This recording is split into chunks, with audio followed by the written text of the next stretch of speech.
All right, welcome to the High Hard One.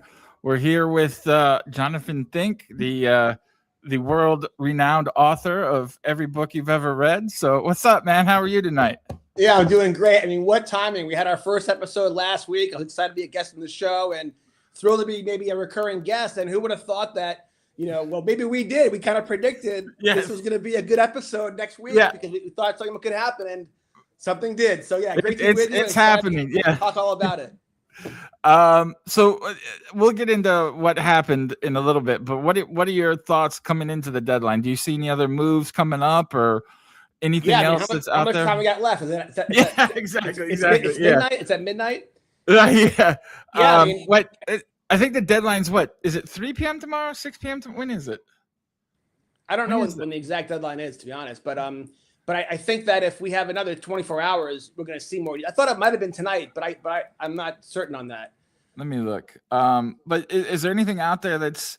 I know the Yankees made a move, and I wish Yaz was here to tell us because Garcia got traded. They picked up Garcia, who's got one of the biggest bats in the NL. Yeah. It was just what the doctor ordered. We talked about how the Yankees called up Spencer Jones last week because Bellinger had the hamstring. And who knows about Stanton, right? And who knows about Judge? So they had to make that move. They had to get a bat. Yep. And they did. And so everyone was talking about he might be looking for a shortstop, and everyone was rumoring C.J. Abrams. But I think this move was a really good move for the Yankees. Yeah. But they might not be done yet. I still think that Lindor trade idea still could happen because the Mets are now active. Freddie Peralta got dealt. Yeah. And that's a whole other story. Let me read you this real quick. Okay. Yeah. Couple of random thoughts. So let's see where this was. Yeah, so shout out to MD on Twitter, Mike Dandino. Ready for this? Yeah. The Mets traded away their number 3 and number 5 prospects for Freddie Peralta, who posted a 4.99 ERA this season. 4 months later, they traded him for the Rays, number 15, number 26, and number 27 prospect. Oh my God, And I was praising David Stearns on a couple of episodes ago that we did, talking about how, Brewers, maybe they're paper tigers and the whole thing. And, But wow, the Mets are a disaster, and my Mandani curse thesis is looking stronger and stronger. a chapter in the making, Jay Destiny. Yeah, I'm telling you, he's got to pay some money to Grimace to get him out there to change this thing around so it doesn't become his curse. Right. Sure. The Mets definitely have more trades. I know that Senga, people are looking at him. The Padres might become buyers now. They might be looking at him. I think there's more deals to come.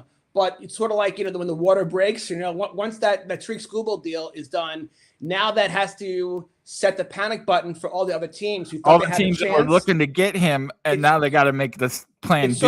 It's sort of like a poker situation now where Dodgers go all in again. So what are the Yankees going to do? What are the other teams that are on the on the fringe going to do? Now I think they have to go all in because otherwise, how are they going to compete? Although you never know. Let's be fair. Yeah, you never know. Baseball's weird. Yeah, baseball's weird. Everyone forgets that the Dodgers were 1 out at a home plate away from not winning the World Series last year. Correct. And a couple of years ago, the Diamondbacks of all teams wiped them out. So I mean, it's not like it's a done deal. So that's right. Some of these teams need to make some moves. I don't know if there's a ton of pitching out there, though. I mean, I've heard like Dustin May is a big get. It's like Dustin May's a big get. Like, is that where we are now with the trade deadline? Like, I don't know if he's a big get. He's had a huge bad history with injuries. I think he's a huge risk. But he's pitched well recently. He has pitched well recently for the Cardinals. I know that a week ago the Royals were not looking to do any big deals. They traded Lane Collins. That was kind of a cosmetic move. Right. But Michael Wacha, who's a good veteran, they were saying, we're only going to give him up for something special. But now the Royals just they shit the bed the last couple of games. Right. Yeah, they're kind of out of it. They got to be sellers, and so I think Michael Wacha. I don't know if you can even consider him though. I mean, compared to like. A Freddie Peralta arm or Tariq Skubal. I mean, Michael Wacha is not really that special of a name. Right. Well, here's the interesting thing. I have heard a lot of rumors, and who knows if it's true or not, but the Mariners kind of giving up some of their depth in pitching to add some bats. There's been some, Kirby or Hancock or whoever it is. They thought about doing that to get a bat because they need a bat. Cal Raleigh's been god They awful. They just need his bat to wake up, right? Well, that's true. Yeah, if it could. But I've heard of them maybe, since the value for pitching is so high at this deadline, they might move some of those players and get the bat they need. I don't know if that's going to happen or not. I know they've talked to the Cardinals and a couple other teams. I feel like then why would they trade Luis Castillo? I mean, of course they unloaded his huge salary, both 2 years, by the way. But to me, you don't unload him unless you're folding, right? I guess. I mean, the names the Cardinal trade that I heard would be one of those guys for Herrera, because they wanted a guy, Ivan Herrera, that they wanted a guy with a big bat that's controllable for 3 or 4 more years, which that kind of makes sense. Teams like to trade control for control just because, not everybody can be the Dodgers and give up prospects for 1 year of a rental guy. So that kind of makes sense to me, although I'm never a fan of trading controllable pitchers just because it's so hard to get them. Who knows what's going to happen? Have you heard anything else out there that you think is imminent or could happen, or just any kind of rumors that you think are interesting? No, I mean, I not in the last hour or two, Okay, but yeah. I think what we definitely should do is kind of focus on, the Dodgers and kind of unpacking what just happened there, because there's a lot to discuss. It's not just the short-term move; it's the implications for the potential CBA and the lockout, and also just the fact that people are so. I mean, I literally wore this just to kind of troll all the hating, But I'm sort of indifferent, I remember, come on, in the 1990s, the Yankees were the evil empire, and George Steinbrenner would outspend. He would sign David Cohn. He'd sign A-Rod. And here's the thing, did it ruin baseball? No. In fact, here's a counter argument I'm going to make, Jay, Destiny. Maybe having a villain makes the sport better. Yes, I totally love agree. To hate a team so much that you're going to now watch to see if the Dodgers will lose to the Diamondbacks, right? I think it's actually good. Now, look, I actually have loved the Dodgers. My son literally played for their John Lynx Dodger scout team just 2 years ago, and I was wearing this jersey every game. Yeah. So and by the way, in my first book, The Baseball Gods Volume 1, I actually did an experiment. You have to read the book, but I did the chapter called the 2017 World Series Experiment, and my son and I were at Game 7 of the when they were banging the trash can for the Astros to beat the Dodgers. So the baseball gods are always working. Even then the Dodgers were a mega salary team, and that was even before they had Ohtani, right? Right.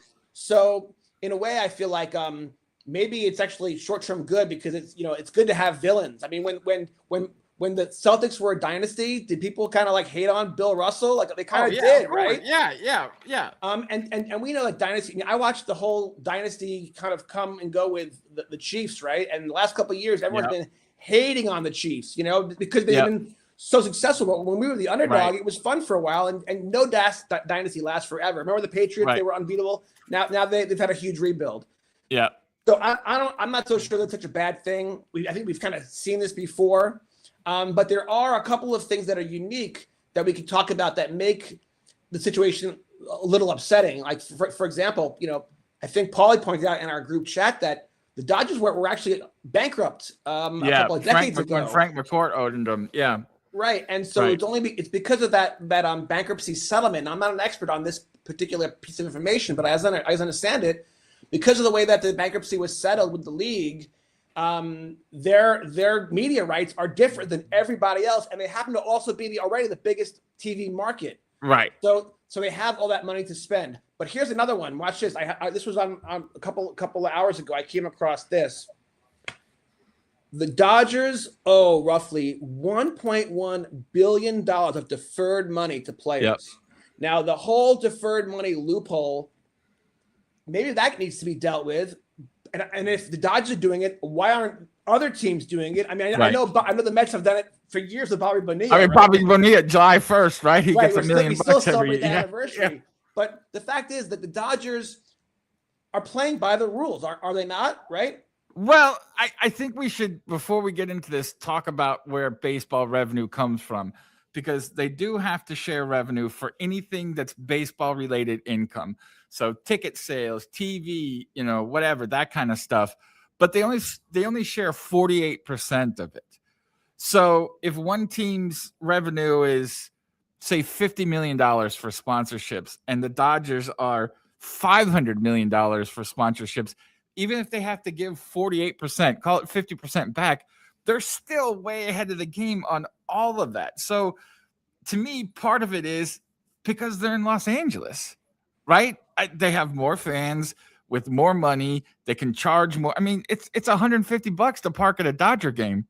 You know, what is it to park at the Braves game? $20? What is it to park at a Royals game? $20? 30. Well, okay. 21 if you buy it ahead of time on online, $30 at okay. So they're making more money because they it's a huge city. They have more people that want to watch it. They have more people that want to come to the games. So the prices are higher. They make more money because it's a big city. Now, is that unfair to other teams, or is that just the way things work because they're in Los Angeles? I mean, I don't know. It's both, because the small market teams, they're owned by, let's be honest, by billionaires or corporations. Yeah. And a lot of those teams are very smart, fiducious. Right. Yeah. Right. And they know that they don't have to spend a lot of money to actually have a really good, profitable business. Right. Yeah. But a lot of the small market teams, if they wanted to, and by the way, there's been times when the Royals, they put chips on the table in 14 and 15, they started to spend more money when they thought they had a chance, and they made some trades and all that stuff. But that's part of it, is that a lot of these smaller teams are unwilling to spend big money, and because there's not enough incentive, perhaps. And the truth is, look, we've seen teams that have spent big money, like the Mets, who have been terrible. And for years, we have, tipped our hat to the Tampa Bay Rays, who are always in first place ahead of the Yankees with a small market. Right. And then even before there was the Rays, there was Billy Beane in the Oakland A's. Right. Yeah. And every year he was killing it with no budget. So in a way, I feel like let the market do what they want. Let the Dodgers spend all the money they want. I don't have a problem with it, because it doesn't actually guarantee anything. Right. But okay, I think I land on your side of things, but there are those fans that say you're a fan of the Pirates. They're not going to be any good going into spring training. So it kind of brings some of the thrill out of it, just because they're not going to spend money. I mean, what's their payroll? They upped their payroll this year, and I think it's $100 million. So that's true. But they're competitive. They're 500, and they're in the playoff race, and for the first time in like 2 decades. So that might not be the greatest example, because their fans actually were. Skeens was coming off of an amazing year, which the whole Skeens thing is an issue. His arm. Yeah, I was gonna say his velo. He could have his arm. He could have some kind of dead arm situation, or he's through an injury. But up until a minute ago, the Pirates were right in there, even though they've had a lot of injuries. Right. Bruce, Connor Griffin, but I guess a lot of teams do feel hopeless. But you know what? That's why they made the wild card and added teams. It gives more teams a chance, and you know what? I don't think there's that many perennial horrible teams. Like even the Royals, we were horrible for 30 years, but then we went on a couple of good years. Yeah, those 2 cycles. I think it's I think the Pittsburgh Pirates should be happy to even have a team, right? I mean, I just started writing my new basketball book, a new draft. The Basketball Gods Are Real, and I have a banner on my wall of the Kansas City Kings. Right. We used to have an NBA team. Right. Yeah. Speaking of that, Chewy's here. He's a Kings fan in Sacramento. So yeah, exactly. Right. I hung out with him at Summer League, actually. He's nice. He's awesome, and his son too. He's a pretty good basketball player. But so like I think that, and there's the fact that there's only 32 professional teams is a different conversation. Maybe we can have today if we're killing time. It's only me and you.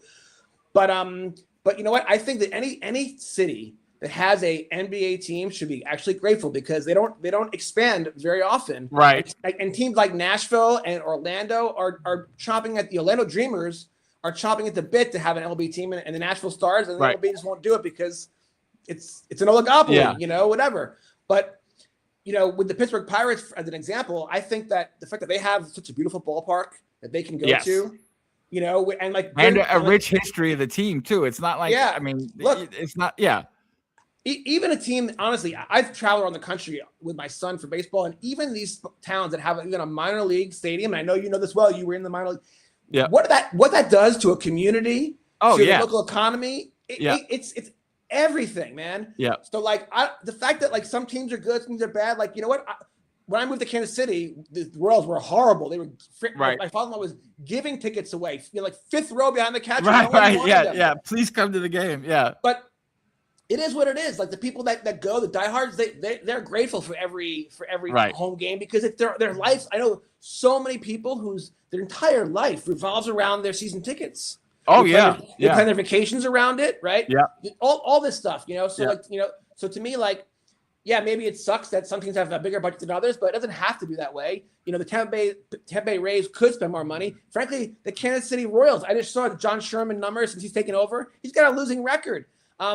But if he wanted to spend more money, he could actually. Yeah, and I think some of the blame has to be focused on the team too, because there's spending money and there's also spending money the right way. I mean, some of these teams don't even have academies in the Dominican. Like, if you're trying to compete as a baseball team and you can't fund a $10 million academy in the Dominican Republic to get awesome players, like, you're not trying. I'm sorry. Like, let's get into that real quick because I spent a lot of time today reading all the the hate on the Dodgers. How it's ruining baseball, all this stuff. Yeah. I mean, well, first of all right, let me get to this real quick. Here's a conspiracy theory that I'll share with you. Everyone has a good conspiracy theory. The owners want to get rid of the salary cap. Okay, sorry. They want a salary cap. They want a salary cap. They don't want it. So, what kind of false flag event would have to happen to convince the whole universe, even the people who didn't believe in it, to say yes? Now we need it. Yeah. So some were saying that the teams were like, who's gonna give away the best blue chip to the Dodgers this time? And of course, it was like, all right, Detroit, that's obviously you. Yeah, right. And of course, they're thinking about it. They're like, well, Tariq actually got hurt this year. We might not be able to re-sign him anyway. Sure, we'll do it. And let's be honest. So they gave him. It was it's not a fair deal, right? The Dodgers got a great deal per se, but now it makes everyone even more outraged that we need the salary cap. We need the salary minimum. And so in a way, maybe this triggers the lockout scenario that now creates the bargaining situation. But here's my other thing that you just said. The Dominican, like, I'm actually neighbors with Dayton Moore. He used to be GM of the Royals, and he spent his whole life as a scout for the Braves in the Dominican. Okay? Yes. So the good teams know how to do it. And by the way, the reason why the Dodgers every year can trade for the guy they want and they have free prospects because they have the best 100 prospects, and they do it every year because they have a great organization. By the way, a lot of their top brass are Tulane executives. Tulane graduates, so I say shout out to Tulane Row Wave. Go Green Wave. They run a great business. Yet it's not just having money, because when you're going to the Dominican, you're finding Zahir Hope, right? Right. Who's the number 5 prospect. I mean, I remember doing polling Bowman baseball cards this year. He was one of the top chase cards. Yes. So he was a known entity. The other two guys, whatever. But for me, the Detroit Tigers probably got a good deal in the long term, because they just called up Max Clark, Kevin McGonigal. Right. These dudes could be major superstars. Yeah. Now you bring in this kid Zahir Hope. Maybe they're not. Maybe they know his arm is not so healthy. Maybe they know if they have to resign him, they're going to overpay. Right. And by the way, Casey Mize, who they pulled him off of a start because they might ship him. Maybe they still will. But 2 years ago, he was the next Tariq Skubal. Everyone thought he was going to be great. So maybe Detroit's actually really smart. Maybe Tariq's going to get hurt in his second start in the playoffs. We don't know. Or he's going to want $75 million a season, and nobody can sign him anyway. The Dodgers will have. The Dodgers probably. That's the thing. Right. The Dodgers they know they're giving up Zahir Hope and two other prospects because it's not a rental. They're going to sign him to a 4-year deal along with Blake Snell and Tyler Glasnow.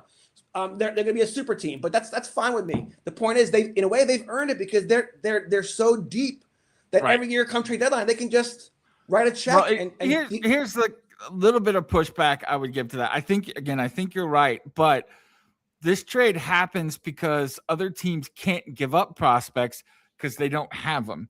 The Dodgers had the prospects to give up because even if they miss, they have a ton of more prospects. Or they can just go out and sign the person they want. These other teams, don't have the prospects. So if they miss, it really hurts. You know what I mean? But the Dodgers, if they miss, they just go spend another $50 million on the guy they really want anyway, and it doesn't matter. I personally don't even believe that there should be a draft. I think everyone should be a free agent perpetually all the time. Okay. But the fact is, yes, the Dodgers can go and do a better job scouting in the Dominican and in Venezuela, but we do have a draft. And so the worst team every year gets the first pick. And if they, actually, if you look at the Royals since Dayton Moore, by the way, because he picked Bobby Witt Jr., but since Dayton Moore left. Well, that was a little bit lucky because the Orioles took Adley, although Adley's decent. That's true. But yeah. We'll see. Yeah. Right. But the point, if you don't draft well, that's your problem. You didn't do a great job. And now with college sports, it's like professional ball. They can vet these kids. We have perfect game scouting kids at 14 years old. Right. So there's no reason. The truth is, the reason why draft picks bust is because players get hurt. You don't know. The mental you don't game, know their mentality. The whole different thing. Yeah. And so many situations happen, and we know that 95% of the draft picks actually, are busts, right? Right. And this is true in the sports card market too. We're always chasing all the hot rookies and stuff. We know that most of the rookies don't pan out. And by the way, even the ones that do, I feature Paul Skeens in my first sports card book, volume 1. I do that's one of the few investment chapters where I made a lot of money, pulling his cards, buying them, grading them, and then selling them. But look at his prices in the last 2 months. Yeah. And by the way, in the sports card market, there's always been this theme that you can't invest in pitchers. You got because everyone wants the home run hitters. No one wants to collect a pitcher. And I actually just recently bought a 1961 Sandy Koufax. But the truth is that card doesn't really move very much, right? Compared to players that hit home runs, because that's what gets people excited. But the truth is, so many rookies don't even pan out anyway. Dude, I've seen so many bonus babies come through the minor leagues that never make it to AAA even. It's insane. I do want to say one thing about the draft, and this kind of leads into the CBA thing. You were talking about the draft and all that. International players, I don't know if I'm sure you know this, but I don't think everybody knows this. International players don't go through the draft. Yeah, which is crazy. So that's why you have to have these academies. Yeah, like we were talking about in the Dominican and Venezuela and Puerto Rico and wherever you want them, because you have to go out and sign those guys. You get an extra set of money. It's called international pool money that you can sign those players with. They're not drafted. So that's one of the things in the CBA that they want to change, is to make international players draftable to kind of level the playing field. But to me, if you just invest the money, you're going to be fine getting those players. It's another way to not have to spend money for the owners to put them in the draft. I feel like it should be one or the other. There should be no draft and everyone's a free agent perpetually, or there should be a draft for everybody. Because the truth is, in the NBA, when some team signed some guy from Serbia you never heard of, right? If everyone just free agents, and then whoever just got it better can sign them. But with the draft, everyone's going to know all the potential player pools of who's going to be draftable. Everyone's been scouted, and then it is in theory, more fair that way. But I also like kind of the meritocracy. You know what? Who's got the best scouts? Who can find the best guys? Let the free market decide who's gonna win, right? Right. But it is weird and unfair that it is bifurcated in the MLB, and how there is a draft for, let's be honest, the white college kids in North America, versus everyone. And by the way, even it's everywhere, because I remember when they signed Ohtani and all the Japanese guys came over, they're also who's going to write the check, because they don't get drafted. The third baseman in Chicago, right? So Murakami. Yeah, I guess the good news is, right? I mean, it's sort of. I was telling my wife this before about this podcast. I'm like, honey, it's kind of like the MLB and the union are like Thelma and Louise, right? And they're both in the car and they're driving for the cliff, and no one wants to go over the cliff, but they're both too stubborn, and it's gonna. So I guess. Well, not only that, they're blaming each other. Thelma's blaming Louise, and Louise is blaming Thelma. Right? Yeah. But here's one other thing I want to talk about the draft, and it gets back to money too. Is the baseball draft is a little bit different than MLB and NHL and all those other sports. NFL is you get a certain pool of money. So there are teams that will select worse players because then they can spend less money and select other players later. So it gets all about money. It's never going, oh, we're going to pick the best freaking player. It's, can we sign this number 50 prospect for number 100 money, and then get number 55 and pay him number 50 money, so it works out aggregate better. It's never just take the best player all the time. So it all comes back to money, in my opinion. It's always about money. Well, I think in a way, the scenario that could play out is that because we're heading for this lockout scenario, and then we're going to have this new massive collective new bargaining agreement, and then all these issues that we've discussed tonight, the grandfather situation with media rights for the Dodgers, deferred compensation, right? International free agency / versus draft picks. Right.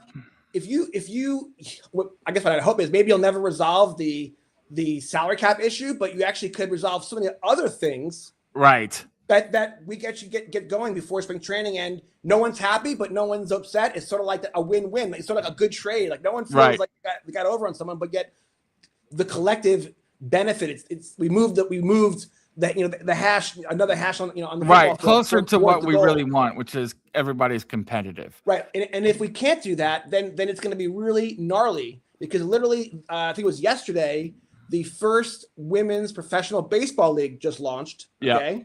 And now this professional women's softball, in its second year, or I think. It's on ESPN. Now we have Banana Ball is a freaking league. Don't get me started on that. So here's the thing, dude. So much. Like, are the MLB executives and the owners, those 30 owners, that naive or ignorant or pompous or whatever to realize this golden goose, this beautiful golden egg is and a money-making bonanza?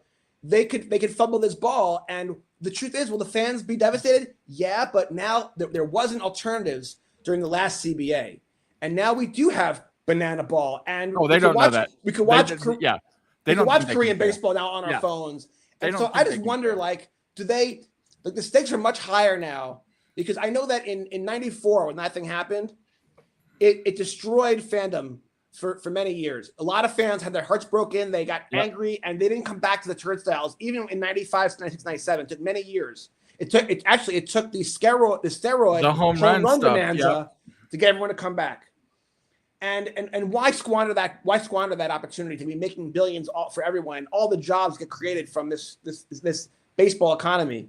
So I just hope that cooler heads prevail, right? But I just don't know, how that's going to get resolved. But I guess what I'm hoping for is that other things get resolved along the way, because we've identified some of the disparaging problems that are making these imbalances and perpetuating them. And even though I don't like communism, I think people do like parity in a sense. They want competition. You want to believe your team has a chance every year. Right. You want to enjoy the playoffs, feeling like there's going to be competitive games. Like no one likes a blowout. We enjoy. Right. Games going down to the last minute, down to the wire. We love that. That's what makes games so compelling, and what makes live sports something that, by the way, the advertisers, they know that we're not watching. People are not watching their television and watching YouTube television, stuff like that on their couches. Media has changed, and live sports is still the one thing. Yeah, because you can't fast forward. Budweiser and all these advertisers know that their money will be well spent, right? Yep. So I just feel like there's so many other stakeholders involved in this. But it comes down to, the end of the day, the owners and the players. And from what I have, I met from all the different interviews that I've seen from the players, they're willing to go over the barrel, in the waterfall. And I think with the owners, I feel like they calculate their risks, and their feeling is, if you already see what's happening, like just the fact that we mentioned the draft, the draft used to be many more rounds than it is today. Yep. Okay. And they cut back the number of minor league teams they have. You just nailed it. And what I think is coming potentially is a further consolidation of the minor leagues, because we know that. I remember, my buddy John Perrin, I remember once we were picking up food somewhere when he was my apprentice, and we were talking about him going back to, I guess he was going, to Double-A the next year with the Biloxi Shuckers. And he was like, he was like a late draft pick. Actually, the first year he got drafted, he deferred it to go back to Oklahoma State to play his senior year. And then the next time, he was not one of the top 4 or 5 guys. And he basically said that the entire AAA team, most of those guys are scrubs in his opinion. And they only existed so that the 3 or 4 top draft picks have a place to play and somebody to play with. Yeah, and they're the emergency plan if guys get hurt. And that's what AAA is. It's the emergency plan. Sure, some guys are gonna be anomalies, and we'll buck the trend and come through it, and then throw them, and then it happens. But they calculate their risks. And when you mention how when the draft happens, they have a certain amount of money, and they have to be careful who they put their money towards. it's really interesting to me how when I notice players who have kind of been like washed up or injured and they're making a comeback, a lot of times they're first round draft picks because there's something about that cachet. Like if they were draft picks 4 or 5 years ago, like I remember Phil Bickford always came out with parents through the Brewers, and he's always injured. He pitches the Dodgers, has a moment, and then gets injured. He pitches the Yankees, then he gets injured. But like, when there's 30 rounds and you're a first round draft pick, think about how confident these teams have to be about you to pick you, and therefore they're going to allocate that money. Now they're invested, and so they're going to give that guy extra chances because of that financial risk. They got a sunk cost. The bonus and everything is a sunk cost. Yeah.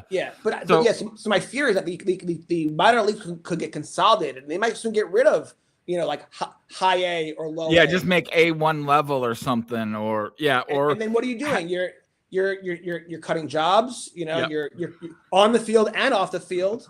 But you're also then increasing the profitability of the corporations.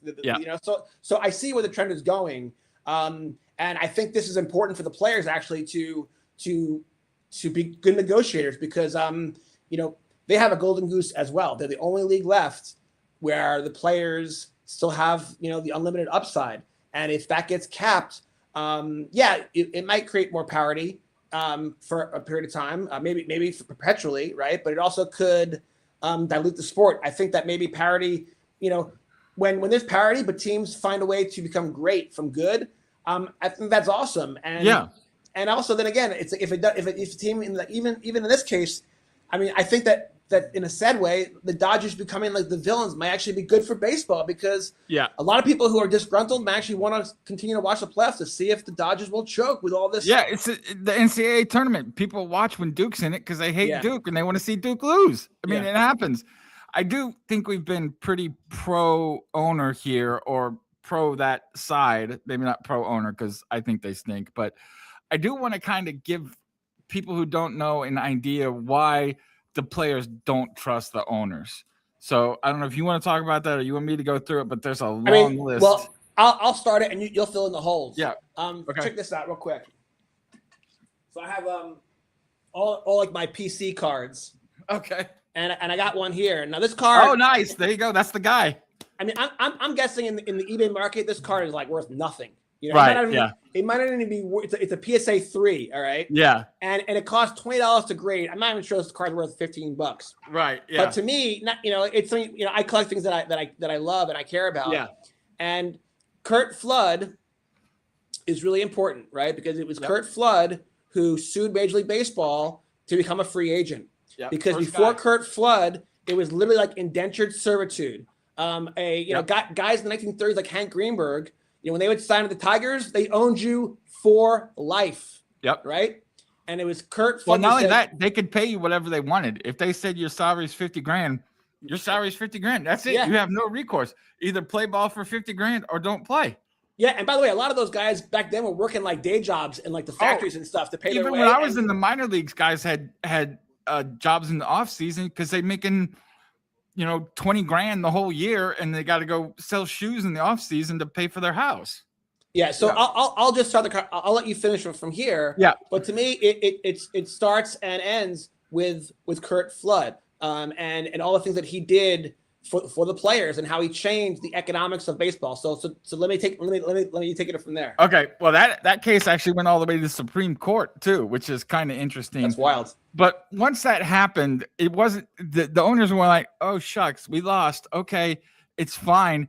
What they did was they made a deal. They colluded. They have colluded at least 3 times. I am shocked. They colluded, and what they did was they said, "Okay, when one of our free agent becomes available, nobody else bid on him, and we'll be the only one bidding on him to keep the salaries low." So take it Greenberg or whatever. Say he comes available, nobody offers him anything. And the Tigers can go, "Hey, that $55,000's looking pretty good right now. You got no other offers." So that was the first time. Then the second time, what they did, this is in the 80s, what they did was they would tell each other what they were going to bid on players so nobody overbid. So I remember one of the guys in the court case was Jack Clark. So the Cardinals say, we're going to give him $1.5 million or whatever. They tell everybody else we're giving them $1.5 million So if somebody wants them, they can give them $1.6 million instead of $3 million or whatever.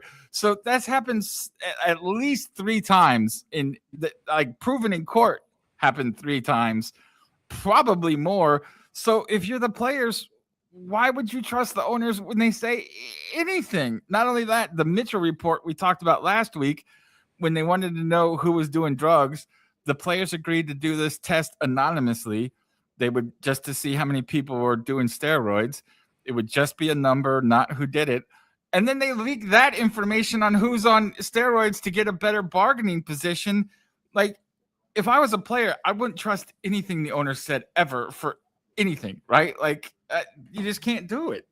So there's a lot of animosity there, is what I'm saying, and justifiably so, I think. Yeah, I mean, great summary. I mean, this creates a fulcrum, pivotal moment. Yeah. For you're kind of a finance guy, right? That's my day job. Yeah. Okay. So I've read about this a million times, and I don't know if I quite have it right, but these baseball teams, when they go in and they say they're losing money, that's because they can depreciate the purchase price of the team over 20 years. So they lose money on paper. So say I paid $20 million for the team. Each year I can take 1/20th that off my income. So it looks like I lost $1 million, when the truth is these franchises are growing in value. Is that right? I've read it a couple I don't places. know that to be true. That sounds 100% accurate. Okay. I would then just take it to the next level and say that if you look at the history of baseball, the MLB, through lobbying and court cases and Supreme Courts, they basically got an antitrust exemption. Yes. Which is crazy. So until that, which by the way, can be overturned simply by a vote of Congress. Right. And maybe if Trump's still president and we go over the cliff and this can't get resolved, yes, maybe that would be a wild card black swan event that you're hearing it first if it does happen. Yeah, where he says that could just turn the whole apple cart over. Yeah, you guys negotiate, or I'm going to overturn this by a vote of Congress. Right, because a lot of these problems exist because the MLB is exempt from antitrust. Right. So explain what that means to people, that they're exempt. It's basically labor relations, right? Yeah. Well, it also means that there can be no other there can be no other league. There used to be the federal league. Right. And what the MLB teams did back then was they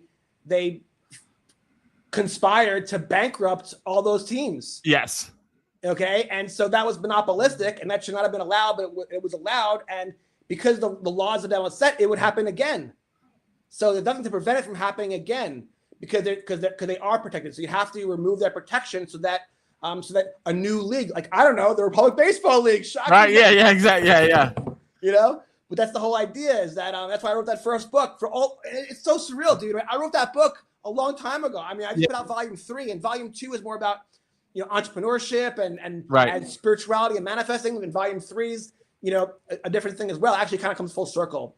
Right. And by the way, I was just in Vegas, and I went to a minor league Las Vegas Aviators game.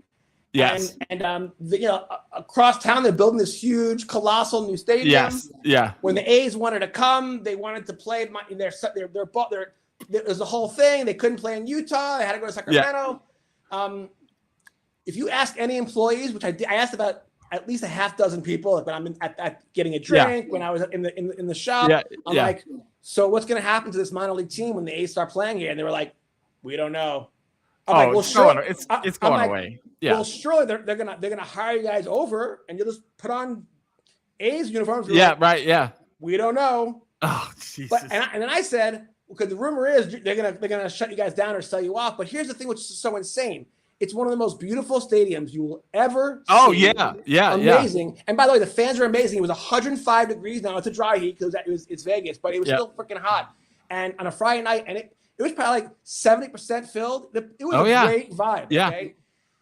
And if you think about logistics and if you're an LB team, you want to save money, how great to have your AAA team a Uber ride from the stadium. Yeah. You're calling players up. It's so easy to do. Well, the Braves basically do that because Atlanta and Gwinnett, right? Yeah. And the Royals are in Omaha, which is pretty close. Right. But so to me, you should keep it, because if you do the scheduling right, the AAA team will be home when Oh, the A's and then are the away. big league team be out of town. And Yeah, then, yeah. So you just can't. Yeah, right. And by the way, it might even be different kind of. There might be some overlapping fans, but a lot of the people that I see at these AAA games are different than the people who go to the MLB games. Like they don't.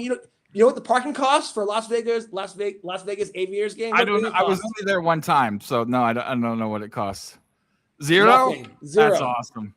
Zero. So you were talking about how they bought out or how Major League Baseball destroyed baseball, and you're a little bit of a historian, but back in the day, every little town had a team with basically players from their, either the mill or whatever the big place was, and you rooted for guys you knew because every place, any decent sized organization had a team. So they were your hometown guys, and baseball used to be everywhere.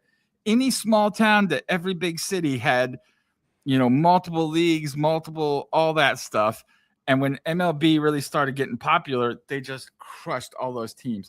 That's right. The heart and soul of our culture, of our economy runs through baseball. Don't forget, back in the olden days, they used to have the Barnstormers. Oh, yes, yes. So guys like Lou Gehrig and Babe Ruth, after they played 162 games, they should be relaxing and restoring. Yeah. They're then travel around the country playing each other all summer long. And in tiny towns. Right, exactly. And so that when the traveling team came to town, it's kind of like when Banana Ball comes to your town now. It's like when circus comes to town. Don't get me started. But you know what? The truth is, it's the economic activity boosts up. The city gets alive. So by the way, I think that Banana Ball, whether you love it or hate it, is a manifestation of a lot of the problems that we're talking about in Major League Baseball. It was a result of that. If everything was amazing in Major League Baseball, if the park was so great, then Banana Ball wouldn't have had a market. It somehow fulfilled a void in the marketplace. And by the way, what do you think it fills? Because I'll be honest, I freaking hate it. But what do you think it does? Is it just the Globetrotter aspect of it? Is it the 2-hour thing? Is it what is it that people first love? of all, how ironic. The MLB keeps trying to find new ways to shorten their game.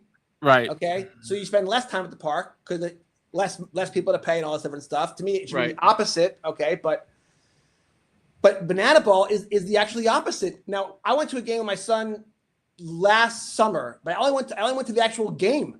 Okay. And I got free tickets for my father-in-law and stuff. I was in a box, which was pretty wild, which was actually actually would have better to be on the field near the end. Yeah. But it turns out that there's more. The game is actually timed. So it's always a 90-minute game or 60-minute game, whatever it is. But do you know that they do a 2-hour tailgate festival celebration? Where oh, really? Okay. Before the game, their players are out there dancing, shaking hands, kissing babies. It's a spectacle. Signing autographs, whatever. Yeah. So here you have the MLB shortening this entertainment experience on purpose. They've done the opposite. They're expanding it. It's more than baseball. It is just entertainment. And the void is this. I remember with my son, who wound up becoming a travel ball player, who played at the highest levels of travel ball. But when he was 6 years old, I'd bring him to a ball game, and he could care less. He couldn't pay attention. He didn't have Yes. He wanted to go to the Royals outfield where they had the putt-putt and a carousel ride. Right. Yes. Even actually, in fact, in 2012, we just moved here. We hosted the All-Star game. And I took this kid to the home run derby, and every event, he was like, let's play putt-putt. I'm like, yeah, right. Yeah, right. So the thing is, what happens with Banana Ball is because it's so entertaining and goofy, and it's dancing and singing, and it's like it's a shtick. It's a whole thing. It's not baseball. It's entertainment. Right. Yes. But you see the 6-year-old kids watching and getting into baseball. Now, here's the problem. I have seen YouTube videos where there are these little leagues out there that are banana leagues. And you have these kids, when they walk up, they do a dance and they act like they act stupid. And that to me is timeout. That's disgraceful to the game and disrespectful to the game. I don't like that. But what I do like is it is a Trojan horse. It's going to get, remember, only 7% of high school players make it to college ball. And then it's like not even 1% that get to the big leagues. And most kids don't even make it to high school freshman year ball. So what happens is when little Johnny's 10 years old, though, he thinks he's still good. His dad's like, you're going to be great, even though he's terrible. And this week was the National Card Show in Chicago. I'll be there next year, by the way. Most of the people there, now the hobby's changing a lot. It's gotten way more popular. But for the last, up until a decade ago, it was mostly for like geeks and nerds, okay? Right. Mostly people who loved sports, obviously, they're buying the cards, but they were never good enough to compete. Right.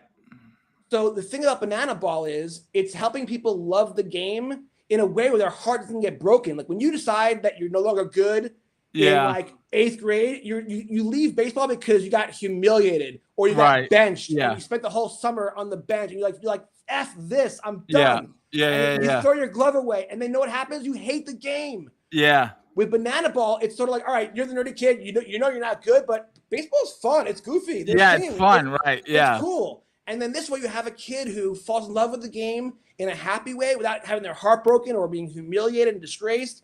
And then they become card collectors. And they're the ones who become, by the way, because they're smart, okay, the doctors and the accountants and the professors, and then they become season ticket holders. And then they're the ones who afford to go to the National. Right. To me, Banana Ball, yes, to me, it's like my son, we first were like, well, he was like, it's humiliating to the game of baseball. But now we both realize, it's not for everybody, right? It's not for you. It's for me. One time I got free tickets. I'm an author. I was curious.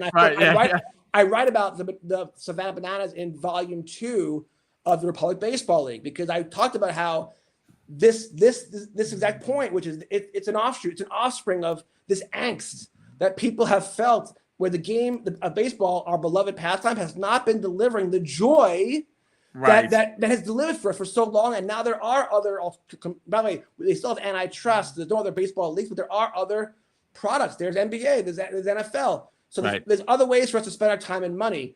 And by the way, people still do live with their wallets. When the St. Louis Cardinals have been bad the last 2 years, their attendance has been terrible.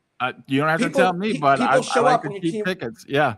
People show up when your team wins. And by the way, that's not, you shouldn't poo-poo them. That's human nature. That's human nature. Yeah. No one wants to spend their hard-earned money to go feel depressed watching your team get their asses kicked. Yeah, like, I don't want to go spend. They're 10 games out of first place. Great, I'm going to watch a game in August. I don't give a shit about that game. Like, even though they're professional athletes and I love baseball, that game means nothing. I'm not spending $400 to take my family to that game. Well, this is how I came up with the idea for the Republic Baseball League, because when it's kind of ironic. Here we're this country we're supposed to be capitalism and free market and all that good stuff, but yet in Europe, which is, let's be honest, it's all socialist governments now, right? But their soccer leagues, which are all individual and then linked together, it's pure meritocracy. It's promotion and relegation. And by the way, that means that Manchester United or the Los Angeles Dodgers, same thing. They can be in the same league with a tiny little, team. And by the way, if that tiny little team wants to stay tiny and little, they'll stay in the bottom division. But when Ryan Reynolds, a movie star, bought it was Wrexham, right? Yeah. What happened? He took them and now they're like a minute away from the Premier League. So that is pure free market capitalism. It's pure meritocracy. And by the way, it's freaking awesome. And by the way, if your team sucks, you're gonna go to the game. You know why? Because you might get relegated. So the same way that you're excited that I might get promotion, you're scared of the freaking death. We might get demoted and go to the league. We might lose players and And so the fans are passionate every single game. And so I agree. So I realized if you took, this is what happens in my book. If you take you don't have to create new teams. Just take all the existing teams. A lot of those minor league teams are owned by individual people anyway, or individual corporations, and set them all free and create a giant, pyramid or whatever. Promotion relegation league. And yet initially the top divisions will be the Red Sox and the Yankees. But you know what? If some billionaire, some tech billionaire, some AI tech billionaire from Austin, Texas, wants to create the Austin Pioneers and pump a lot of money into them, they're gonna rise, and there'll be a Ryan Reynolds story. And then you have what do you have? Then you have baseball in every small town in this country. And you don't have to have a huge, like right now in Kansas City, we're building this huge downtown stadium for 45,000 people, but you don't need that. You could play in some field. You can play in some AAA field, and if you're some small town, that's all you need. Yeah. And then this way, and by the way, in Europe, yes, it's true that Manchester United and Liverpool are up in Division 1, but every year they have 2 tournaments that the link FA every Cup team together. That's right. Yep. And therefore, the Cinderella can meet the giant and play. And sometimes Cinderella wins. So to me, European football is the best sport in the world because of their system. And if Major League Baseball built promotion relegation, and this is, by the way, true for college football, because I wrote this, the Spirits of the Gridiron, because the same problems that I saw in baseball started happening with college football. It was First it was conference realignment. Then it was transfer portal. Now it's NIL. It's the same thing. And why should Simpson College in Indianola, Iowa, Division III, have to have, why couldn't they compete with a Division II team? And if they win, why couldn't they compete with a mid-tier Division I team? Why can't you have a situation where every Saturday in America during the fall, right, every little town is freaking gassed up because every game they're going to watch matters. And it doesn't matter if you're in the bottom division or the top division, you're loving it. And even though in my college football league, I don't have some kind of like grand tournament where like Notre Dame can play Simpson College. Right, yeah. You really could still build that. Why couldn't you? Yeah. And by the way, just FYI, you could keep the bowl system. You can still have a week where two different teams play somewhere in a nice place. You can still keep that. But yeah, and so to me, meritocracy is that system should exist in America because that's the ideals of our whole American country as a whole. It's built on these ideals of free market capitalism, individual hard liberty, work, talent, right? Meritocracy, hard work. So to me, like MLB does not mirror that right now, nor do the other leagues. But there's talk about how the MLS might be reluctant to, but the USL is going to go promotion relegation in soccer, and now they want to maybe merge. But like to me, the sooner that happens for all these sports in America, the better, because it makes the sport more awesome. Oh yeah, for sure. And it's more fair for the corporations, but for the fans, it makes it much better. And we don't need to go to some thought lab where they have to like do a marketing roundtable and discuss this. We've seen it work. It's called Europe Soccer, and it's freaking awesome. So we know it's a great model, and I feel like it'd be. That's the solution to the MLB. It's just never going to happen. I mean, I would love it to. Well, it would happen in America if we go into lockout, the season doesn't happen, and then someone from Congress just puts the vote to the table, and they remove the antitrust. And then who knows what the league would look like. Big Katie bar the door because anything could happen then. We do have to get out of here, but before we go, I do want to talk about the CBA and just get your thoughts on one guess. What do you think happens? What's the end of the negotiations? Does it? Yeah, I'm unfortunately extremely bearish. I think it's some Thelma and Louise. We're going over the cliff.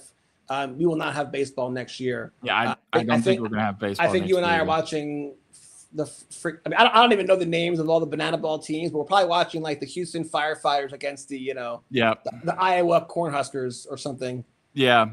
But again, to say it, I don't think they play next year. If it does happen, I'm just saying that it could be a blessing in disguise. It could be the catalyst for not necessarily what I want, promotion relegation, but it could be the catalyst for some kind of new negotiation that gets resolved where all these different bullet points that we discussed over the last hour get resolved. Because if we go through another CBA and we don't resolve those issues, we'll be back here again in 5 more years. Yeah, you're just pushing it down the road. Right. And I don't think anyone benefits in that situation either. So I feel like it's going to end badly short term, but I'm actually very hopeful that could be a blessing in disguise. And in the end, we're all going to benefit.